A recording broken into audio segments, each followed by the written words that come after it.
नमस्कार, आप देख रहे हैं हमारी खास पेशकश बिग डिबेट। मैं हूं आपके साथ अक्षय सिंह। मोदी सरकार के तीसरे कार्यकाल का पहला बजट पेश हो चुका है। वित्त मंत्री निर्मला सीतारमण ने 48 लाख करोड़ से ज्यादा का बजट पेश किया है, जिसमें हर वर्ग का ध्यान रखने की कोशिश की गई। प्रधानमंत्री नरेंद्र मोदी ने इस बजट पर खुशी जाहिर करते हुए इसे समृद्धि की ओर ले जाने वाला बजट करार दिया। सरकार की ओर से दावा किया जा रहा है कि ये बजट महिलाओं, किसानों और नौजवानों के साथ साथ हर वर्ग की जिंदगी में बदलाव लाने वाला साबित होगा। खासतौर पर मिडिल क्लास के लिए ये बजट नई ताकत देने का काम करेगा। इस बजट से जहां रोजगार और स्वरोजगार के बेहतर मौके मिलेंगे, वहीं मैन्युफैक्चरिंग और इंफ्रास्ट्रक्चर पर भी इस बजट में काफ़ी फोकस किया गया है। इनकम टैक्स रिजीम में बदलाव के जरिए नौकरी पेशा को राहत देने की कोशिश की गई है। कुल मिलाकर इस बजट के जरिए कृषि क्षेत्र से लेकर डिफेंस सेक्टर तक और महिलाओं और युवाओं से लेकर लघु और मध्यम उद्यमियों को सशक्त बनाने के सरकार की ओर से दावे किए जा रहे हैं। हालांकि बजट में बिहार और आंध्र प्रदेश को खास तवज्जो दिए जाने से विपक्ष नाखुश है। विपक्ष के नेताओं ने इसे सरकार बचाओ बजट करार दिया है। ऐसे में आज हम ये जानने की कोशिश करेंगे कि अगले 5 साल में सरकार ने दुनिया की तीसरी सबसे बड़ी अर्थव्यवस्था बनने का लक्ष्य निर्धारित किया है। इस दिशा में यह बजट क्या मील का पत्थर साबित हो सकता है?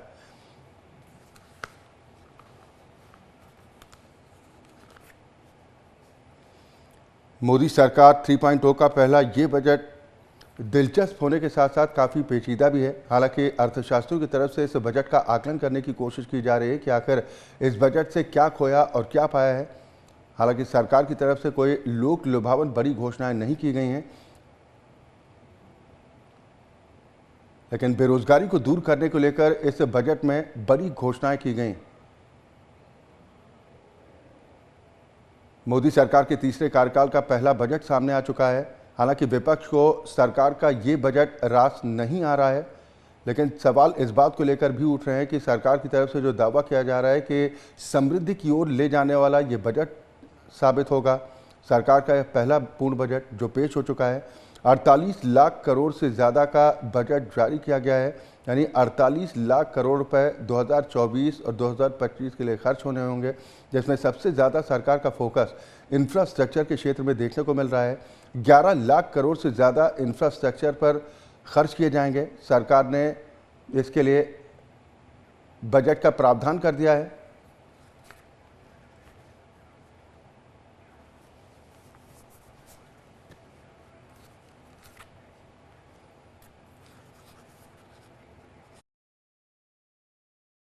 पॉइंटों का पहला बजट सामने आ चुका। क्या खोया क्या पाया, इसका हम विश्लेषण करने की कोशिश कर रहे हैं। हमारे साथ इस वक्त 2 खास मेहमान मौजूद हैं। सबसे पहले अपने दर्शकों की मुलाकात इन दोनों मेहमानों से मेरे साथ योगेश सेहाग साहब हैं।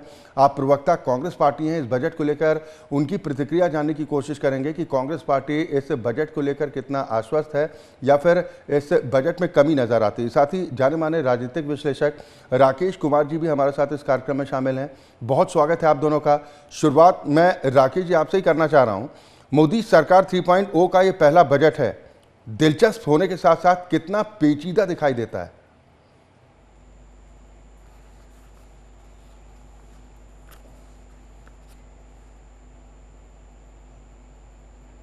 राकेश जी, आवाज मिल पा रही है आपको? अच्छा। हाँ। जी जी जी जी। क्या कहेंगे, कितना दिलचस्प ये बजट और कितना पेचीदा? देखिए, जाहिर सी बात है, चूंकि भारत ऐसे जहाँ पे 100 करोड़ से अधिक आबादी है, उनके लिए अलग अलग एक्सपेक्टेशंस होते हैं। और खास के जिस तरीके से युवाओं में जो रोजगार का एक बहुत बड़ा मुद्दा है, हालांकि निश्चित रूप से मैं कह सकता हूं कि जो हमारी अर्थव्यवस्था है, इकोनॉमी है, उसकी साइज जो है काफी बड़ी है। और यदि देखा जाए तो हम लगातार जो है अपनी इकोनॉमी को एस्केलेट कर रहे हैं, बढ़ा रहे हैं। ऐसी परिस्थिति में मेरा ऐसा मानना है कि इंडस्ट्रियल सेक्टर में जो ग्रोथ हुए हैं वो काबिले तारीफ है। और विशेष रूप से जो हम लोगों का अभी का पृष्ठभूमि जो कोरोना के काल का रहा है, ऐसी परिस्थिति में फार्मास्यूटिकल सेक्टर्स है, ऑटोमोबाइल सेक्टर्स है, सर्विस सेक्टर्स है, इनमें जाहिर सी बात है कि प्रोडक्शंस बढ़े हैं। हमारे इंपोर्ट्स और एक्सपोर्ट्स में जो पहले एक तरह से असंतुलन की स्थिति रहती थी, उसमें एक कहीं ना कहीं बैलेंस डेफिसिट को देखा जा रहा है। तो निश्चित रूप से ये भारत के लिए एक अच्छा कदम है और यहाँ की इकोनॉमी लगातार बूम कर रही है। और ऐसा माना जाता है कि आने वाले समय में हम तीसरी सबसे बड़ी अर्थव्यवस्था के रूप में उभरेंगे। यह तो बजट का पहला भाग है जी। जो हमें हरियाली है, अक्षय जी। हाँ, लेकिन हाँ। जो दूसरा है। विशेष रूप से जो चुनौतियां आपने कहा है, जो खास के चैलेंजेस हैं, जाहिर सी बात है युवाओं में अभी भी रोजगार की जो है परेशानी है। आपको मैं बता दूं, एक रिपोर्ट के अनुसार आईआईटी बॉम्बे जैसी संस्थाओं से पढ़ने के बाद आज भारत के युवाओं को उस तरह के पैकेज या उस तरह के रोजगार नहीं मिल रहे हैं जिस तरीके के पिछले कई सालों में मिले हैं। तो ऐसा माना जाता है कि जो आईटी सेक्टर्स के जो जॉब थे या सर्विस सेक्टर्स में जो कई सारी तरीके के जॉब्स थे, उसमें कहीं ना कहीं कटौती आई है। कई बार इसको इकोनॉमी स्लो डाउन का नारा देते हैं हम, लेकिन अल्टीमेटली सभी के घरों का चूल्हा जलना चाहिए, सभी का पेट भरना चाहिए, चाहे वो गांव में रहता हुआ एक किसान हो, चाहे शहर में रहता हुआ वो स्किल्ड हमारा जो है मैन पावर हो। तो यहाँ पे जो ब्लू कॉलर जॉब करने वाले हैं, उनकी स्थिति तो मैं मानता हूं कि बहुत हद तक सही भी है, क्योंकि अलग अलग सेक्टर में वो गांव में भी काम कर लेते हैं, शहर में भी। लेकिन जो व्हाइट कॉलर्स वाले जॉब हैं, जो स्किल्ड लोग हैं, उनको उस तरह के रोजगार बाजार नहीं दे पा रही है। और मेरा ऐसा मानना है कि सरकार की जो नियत और जो नीति होनी चाहिए, जो उनका मनता और उनका जो इंटेंशन और पॉलिसी होनी चाहिए, नीति आयोग आए या कोई इस तरह का उनको मदद करे, लेकिन जो वित्त मंत्री है, वित्त मंत्रालय है, उनको सभी सेक्टर्स के लोगों को लेके चलना पड़ेगा, तभी हम वेलफेयर इकोनॉमिक्स की बात कर सकते हैं। अक्षय जी, चलिए, यानी आप कह रहे हैं कि सभी सेक्टर्स पर सरकार को पूरी तरह से फोकस करना होगा अगर हम विकसित राष्ट्र का सपना देखते हैं और अगले 5 वर्षों में दुनिया की तीसरी सबसे बड़ी अर्थव्यवस्था बनने का लक्ष्य अगर हम रखते हैं।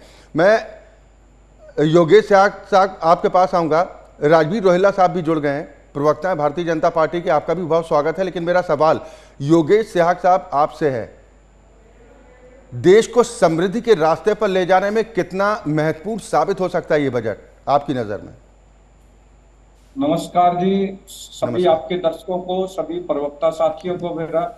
देखिए, आज का जो बजट है बहुत ही हमें लगता है कि ये निराशाजनक बजट रहा है, क्योंकि एक किसान देश की रीढ़ की हड्डी है, जो कृषि पे अर्थव्यवस्था टिकी होती है। परंतु जो किसान को जो देना चाहिए था एमएसपी की गारंटी, क्योंकि प्रोडक्शन तो तब बढ़ जाएगी जब आप फसलों का उचित मूल्य देते हो। आपने उचित मूल्य की कोई गारंटी नहीं दी। और जो किसान के साथ जो हमारा 48 लाख करोड़ का जो बजट किया, उसमें 30 लाख करोड़ की रिसिप्ट है, उसमें 18 लाख करोड़ का लोन है। ऑलरेडी 205 करोड़ का लोन देश पे पहले से बाहर है, आर्थिक बोझ है। और उसके साथ साथ आप देश में भी एक वो कर रहे हो परंपरा, एक बजट में एक जो दबाव की एक झलक नजर आई है मोदी जी की, कि उसमें आप देखिए आंध्र प्रदेश और बिहार पर विशेष मेहरबानी नजर आई है, क्योंकि गठबंधन की सरकार है। और आप देख सकते हैं कि काफी हद तक उनको नायडू जी और नीतीश कुमार जी को खुश करने का प्रयास किया गया है। हमें देखिए, बात से कोई नाराजगी नहीं है, आप कीजिए, लेकिन डिस्क्रिमिनेशन नहीं होना चाहिए। हरियाणा को क्या मिला इस बजट में? देखिए, पूरे बजट में कोई बिहार के लिए तो स्पेशल स्टेटस की मांग आप लोग भी करते रहे, आपका गठबंधन भी करता रहा है। स्पेशल स्टेटस अगर संभव नहीं है, अगर कोई आर्थिक पैकेज दे दिया जाता है, तो इसमें दिक्कत क्या है? बिहार जिस तरीके से पिछड़ा हुआ है, खासतौर पर डिवाइड होने के बाद यही कहा जाता रहा है कि पिछड़ने की बड़ी वजह यही है कि उनके पास इनकम ऑफ सोर्सेस कम है, वो झारखंड के हिस्से ज्यादा गए। हरियाणा में आप देखिए ना, पिछले 10 साल से इतनी बेरोजगारी और महंगाई और इतने घोटालों से हरियाणा को आज जरूरत थी, लेकिन हरियाणा का एक बार भी जिक्र नहीं आया। क्या एक छोटा स्टेट है हरियाणा, तो उसके साथ ये इस तरह का भेदभाव नहीं होना चाहिए। एक सबसे बड़ी अर्थव्यवस्था, चाहे गेहूं की फसल हो, धान की फसल हो, पूरे देश का पेट भरता है हरियाणा, पंजाब। तो देखिए, किसान, और दूसरा मैं आपको बताना चाहूंगा, इंडस्ट्री के लिए कुछ नहीं किया गया। इंडस्ट्री 60% आपने भी हरियाणा को लेकर जिक्र किया कि हरियाणा को लेकर कुछ खास फोकस नहीं है। बीजेपी का तो ये कहना है कि हम तो पूरे राष्ट्र निर्माण की बात करते हैं, किसी एक राज्य पर फोकस हो ये ठीक नहीं है, और खासतौर पर चुनावी राज्य है हरियाणा।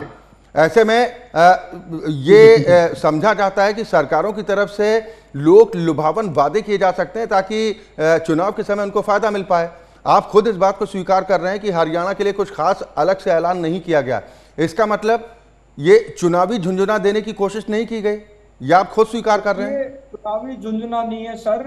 हरियाणा से उन्हें विशेष नाराजगी है, किसानी से नाराजगी है, नफरत करती है बीजेपी किसानी को कौम से। किसान कोई जाति नहीं है, 36 बिरादरी के लोग किसानी करते हैं। लेकिन जब से किसान आंदोलन हुआ, 2 साल तक किसान बॉर्डर पे रहे। हरियाणा और पंजाब से एक नफरत है उन्हें, वेस्टर्न यूपी भी, राजस्थान। आप देखिए किस तरह से उन्होंने एक नजरअंदाज पूरे उसमें किया है हरियाणा को। ये प्रदेश जनता समझ रही है। चले ठीक, यानी कि चुनावी मुद्दा भी इसको बनाने की कोशिश की जाएगी। राजवीर रोहिल्ला साहब भी हमारे साथ जुड़े हुए हैं। राजवीर रोहिल्ला साहब, आप लोग इस बात से खुश हैं कि ये बजट पथ प्रदर्शक साबित होगा और आने वाले वक्त में देश को और समृद्धि की ओर ले जाएगा, लेकिन विपक्ष को आप लोगों की इस बात से ऐतराज है। वो कह रहे हैं कि बिल्कुल बकवास बजट है, इसमें कोई दम नहीं है। राजवीर रोहिल्ला जी, चले शायद उन तक आवाज नहीं पहुंच पा रही है। राकेश भाई, अगर मेरी आवाज आप तक पहुंच रही है तो विपक्ष का इस बजट को सिरे से नकार देना, क्या ये ठीक है, या फिर विपक्षी होने के नाते ये विरोध है? देखिए अक्षय जी, सबसे बड़ी बात है, जिस तरीके से एक छोटे से घर को चलाने के लिए हम एक अपनी कहीं ना कहीं जो है बजट बनाते हैं, और जो भी इनकम होती है उसमें हम देखते हैं कि बच्चों को लिए, रोजगार के लिए, बाकी चीजों को हम किस तरीके से अपना हम करेंगे। मेरा ऐसा मानना है कि भारत ऐसे बड़े देश में बजट का होना बहुत जरूरी है, और आज या नहीं बल्कि 1925 से ये परंपरा है और लगातार हम बजट प्रस्तुत करते आ रहे हैं। चाहे उसकी शब्दावली अलग अलग हो और हमने अलग अलग तरीके से काम किया है, और हम नए तरीके से उस शब्दावली को भी हमने चेंज किया है कि वो जो के बैग में ले जाते थे उसको हमने बिल्कुल डिजिटलाइज कर लिया है, और ये समय की मांग भी है। मेरा ऐसा मानना है कि किसी चीज का विरोध करना हो सकता है कि आइडियोलॉजिकल डिफरेंस, लेकिन हाँ इतना जरूर है कि इतने बड़े ऐसे देश जहाँ पे अलग अलग सेक्टर्स हैं, हम लोगों की यात्रा जो है एग्रीकल्चर इकोनॉमी से शुरू हुई, और पूरे विश्व की जो इकोनॉमी है, आप देखेंगे आज से 200 साल पहले, 3 साल पहले, 300 साल पहले जो है वो एग्रीकल्चरल बेस्ड इकोनॉमी थी। लेकिन जैसे जैसे हमारा इंडस्ट्रियल रिवॉल्यूशन हुआ पूरे वेस्टर्न कंट्रीज में, और धीरे धीरे उसकी जो है मेरे यहाँ भी, हमारे यहाँ एशिया के देशों में, अफ्रीका के देशों में, यानी जो बजट के जो वित्त के जो है 3 सेक्टर हुए, एग्रीकल्चर सोसाइटी हुआ, इंडस्ट्रियल सोसाइटी हुआ, सर्विस सेक्टर है। आज हम लगातार सर्विस सेक्टर्स में $1 मिलियन की बिजनेस कर रहे हैं। इन्फोसिस जैसे ऐसी कंपनीज है। जाहिर सी बात है कि भारत की तरक्की को दिखाता है, और इसमें किसी एक व्यक्ति का नहीं। हम यदि यात्रा शुरू करें 1952 से, जब वहां पहली बार हमारा जो है वो नीति आयोग बना, जिसको हम लोग पहले योजना आयोग कहते थे, प्लानिंग कमीशन कहते थे, तो उस टाइम भी हमने इंडस्ट्रियलाइजेशन पे जोर दिया, फिर एग्रीकल्चर पे जोर दिया, फिर हमने ह्यूमन डेवलपमेंट पे जोर दिया, सर्विस सेक्टर्स पे जोर दिया। आज पूरे विश्व की इकोनॉमी को हम देखते हैं तो कई ऐसे राष्ट्र हैं अक्षय जी, जैसे मान के चले आप अमेरिका को माने, जापान को माने, तो वहां पे 2% लोग ही कृषि के क्षेत्र में जुड़े हैं। इसका मतलब ये नहीं है कि भारत में प्रगति। जिस बजट को आप लोग क्रांतिकारी बता रहे हैं, विपक्ष को वो बजट रास नहीं आ रहा। नहीं, विपक्ष का तो हमेशा ही काम होता है, 3-4 बातें होती हैं उनके पास ये। और अब ये आज ही जो बजट पेश किया निर्मला सीतारमण जी ने, रुपए आवंटित किए जाएंगे उसमें। महिलाओं की बात की, 3 लाख करोड़ रुपए आवंटित किए जाएंगे।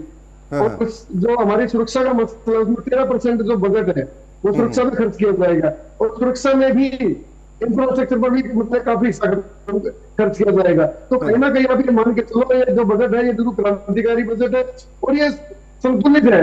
हर वर्ग के लिए इसमें कुछ न कुछ 3 करोड़ घर दिए जाएंगे गरीबों को, 1 करोड़ शहर में मकान बनाए जाएंगे, सोलर जो सूर्य घर योजना है उससे 1,80,00,000 लोग रजिस्ट्रेशन करवा चुके हैं, तो उससे सोलर लगेगी हर घर में। तो कहीं ना कहीं हर वर्ग को राहत देने वाला ये बजट है। उसमें जो कांग्रेस का जो बजट था वो 16 लाख करोड़ का था 2013-14 का, आज ये 48 लाख करोड़ का है। तो 3 गुना तो बजट ही बढ़ गया। तो कहीं ना कहीं लोगों का जीवन स्तर सुधर रहा है, तो तभी तो बढ़ रहा है ना ये पैसा, ठीक है ना। तो कहीं ना कहीं जो विपक्षी दलों ने अपना भी देखना चाहिए उनका क्या कॉन्ट्रीब्यूशन रहा है। तो लेकिन ये कहीं ना कहीं आप मान के चलो, ये बजट जो निर्मला सीतारमण जी ने और नरेंद्र मोदी जी ने आज ये जो पेश किया है, ये बजट बिल्कुल संतुलित बजट है, और आने वाले समय में इसका बड़ा अच्छा प्रभाव आपको देखने को मिलेगा। हरियाणा की अनदेखी क्यों? जी जी, हरियाणा की अनदेखी क्यों? ठीक ठीक ठीक, मैं सहज साहब आपके पास आ रहा हूँ, उन्हें अपनी बात पूरी कर लेने दीजिए। सर 1 मिनट के लिए, पिछले 10 साल में 2,70,000 करोड़ रुपए हरियाणा में खर्च हुए हैं, ये कम है क्या? 2,70,000 करोड़ रुपए हरियाणा में केंद्र सरकार द्वारा खर्च किए गए हैं। ये माननीय अमित शाह जी जो हमारे गृह मंत्री, उन्होंने महेंद्रगढ़ की रैली में ऐलान किया था। तो इसमें अनदेखी कहाँ होगी? हाईवे बनने लग रहे हैं, 12 हाईवे बन चुके हैं, हर जिले में पीजीआई बनने लग रहा है, जो अच्छा हर घर योजना चल रही है, जो तकरीबन कंप्लीट हो चुकी है। तो आयुष्मान योजना चल रही है, चिरायु आयुष्मान योजना चल रही है। तो हर किसी को, मतलब हर वर्ग को कुछ कुछ कहने का काम किया है।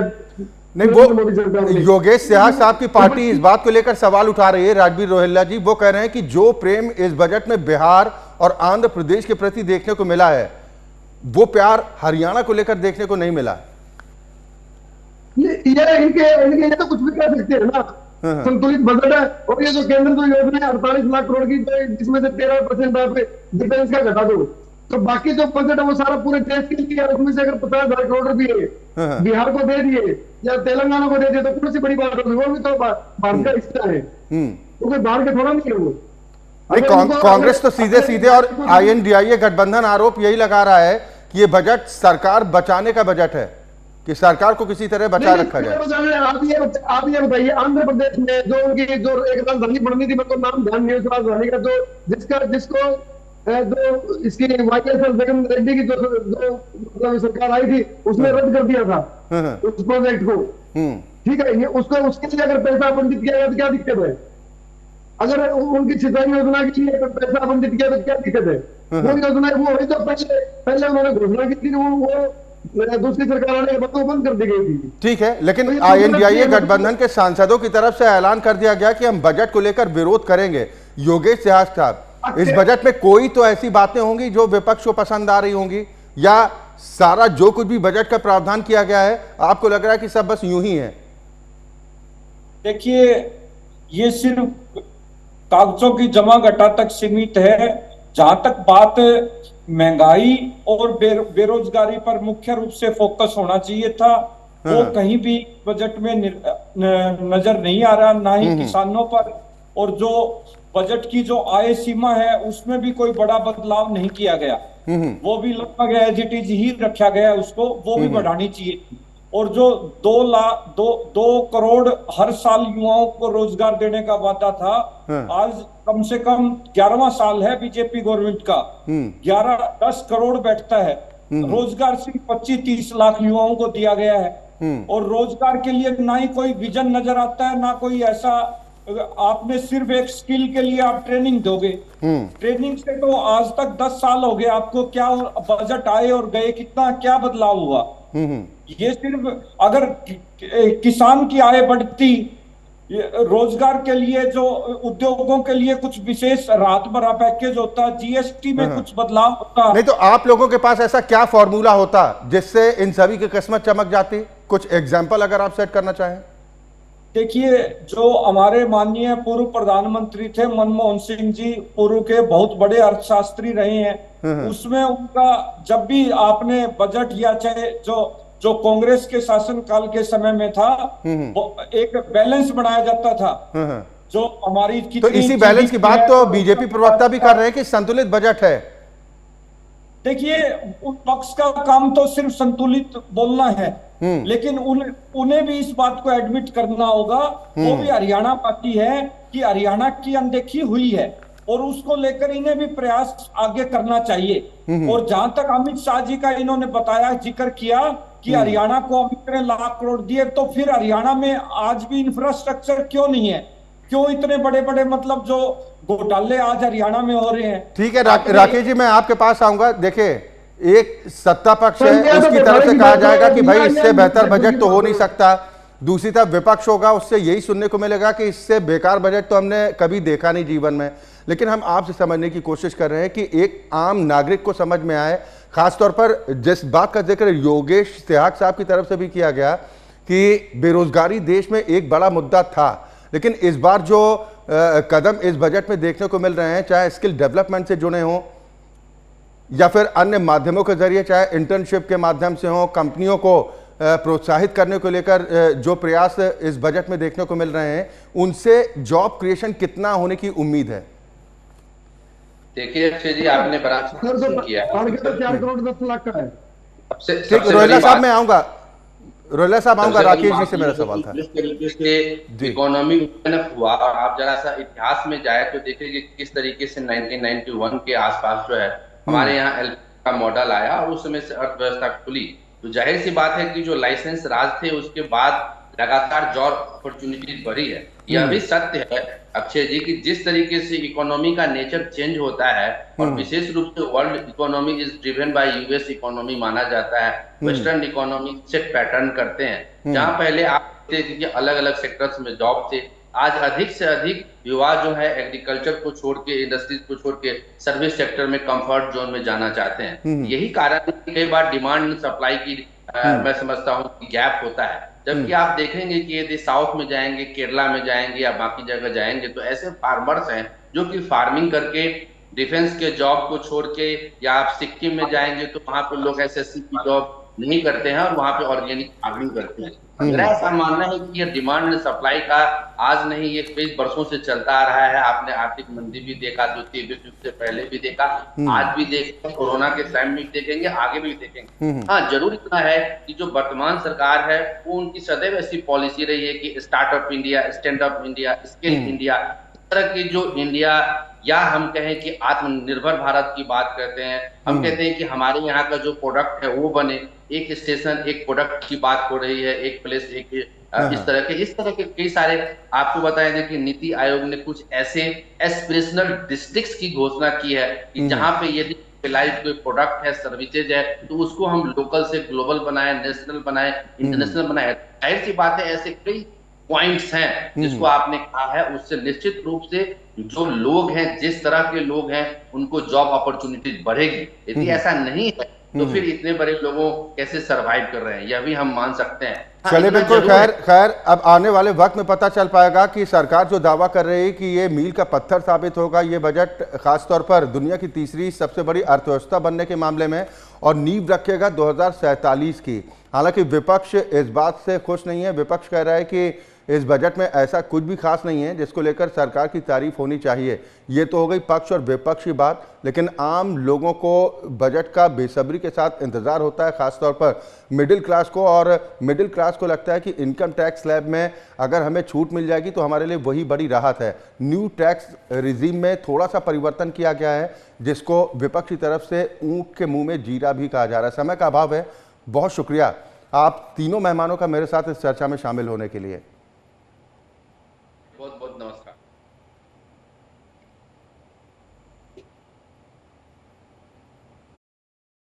सरकार के तीसरे कार्यकाल का पहला बजट पेश हो चुका है, और इस बजट के माध्यम से कहा जा रहा है कि यह बजट देश की समृद्धि के लिए बेहद महत्वपूर्ण साबित होगा।